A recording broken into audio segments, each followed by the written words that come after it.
When 7:30 visited Brendan Cullen in July, the situation was dire. He hadn't seen decent rain at Carrs Station, an hour south of Broken Hill, since September 2016. When you're doing your water runs, you do sometimes, wish or pray for rain.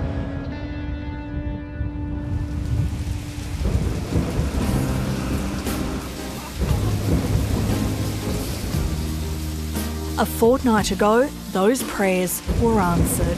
We had 17 mil at the house and between 25 and 28 mil through the middle of the place. So, yeah, we were wrapped.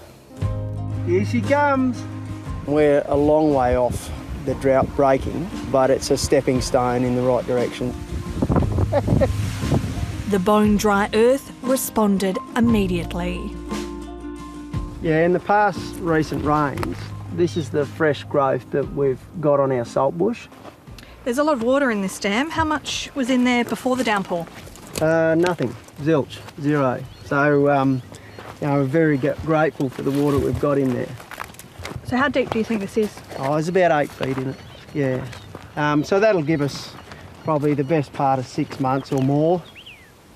It's not only the dams on Carrs Station that have been refreshed. Well, it uplifts your spirits. It's just a natural effect that it has on you, and it certainly takes the weight off your shoulders. The Cullens desperately need follow-up rain, but hope to soon celebrate an end to the drought in their own quirky way. If we get an inch in a night or in a day, Dad comes out in the morning and he's like, it's time to do puff-de-loons, and I haven't had them in years. You cut them in half when they're nice and hot. You put Vegemite and jam and all that sort of stuff in them. And the kids love them. I need 25 mil of rain to do the puff-de-loons, and once that happens, I'll be making the puff-de-loons, big time. Last night you were probably awoken with a very strange sound on your roof. It was rain falling. The Cullens aren't the only happy ones in the area. Good morning, Trudy. We're very happy to announce 4 inches of rain through the last 24 hours. Properties south of Broken Hill appeared to fare best from the recent storm. 41 mil. I've lost the words. And it's been so much pleasure this morning to text everyone to tell them how much rain we've had, and we've finally made it. But for others nearby, the struggle continues. Sitting on the horizon, I could see a really good thunderstorm, lots of lightning coming out of it. And I thought to myself, yeah, that looks like a pretty good storm. It'd be nice to be underneath it. Lachlan Gall lives on Langawira Station, about an hour and a half northeast of Broken Hill. The storm delivered him a paltry 2.6 millimetres of rain. It was a kick in the guts to miss out on it. Yeah, you could just about reach out and touch it and taste it. Then have it fade away over the horizon. It's pretty depressing. Lachlan's about 100 kilometres as the crow flies from Brendan's place. The last widespread decent rain was back in September 2016, so it's been a little bit over 2 years now. Lachlan, who's president of the Pastoralists Association of West Darling, is running out of time.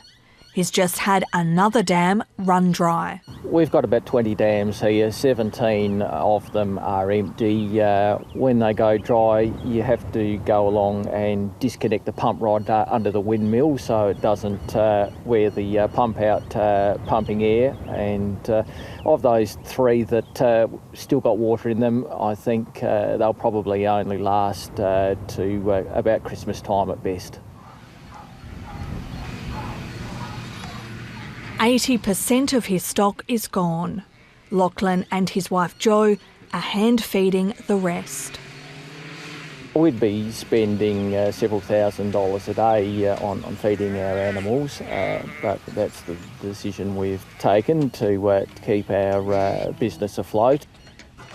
It's really starting to grind people down now because a lot of people are on the hand-feeding treadmill trying to keep their core breeding livestock alive, and once you've made the commitment to look after your animals by hand feeding them every day, you have to do that until it rains.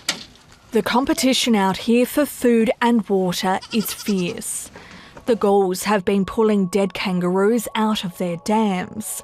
Lachlan wants numbers culled. The general consensus of opinion is that kangaroos have brought forward the onset of this drought by approximately 6 months. Such is the severity of this drought. Desperate animals are making their way into the Broken Hill township in search of food and water. But here they're more a novelty than a pest. The pecking order here is completely into the domains of the emus. They have control.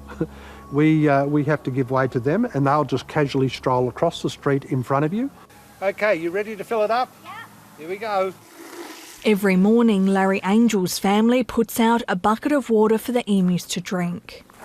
I've lived in Broken Hill for 60 years, and to see wild animals coming into town to find a food source really does indicate how tough it is in the bush.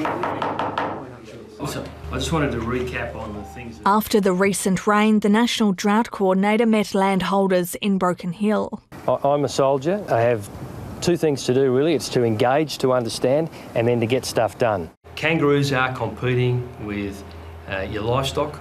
Major General Stephen Day coordinated efforts in Iraq. But even for him, this drought is proving a tough adversary. Well, what worries me looking forward is there's no significant rain forecast. You know, the Bureau produces his outlooks and it just isn't looking good for the summer. Now, let's all hope that they're wrong, but the outlook isn't good.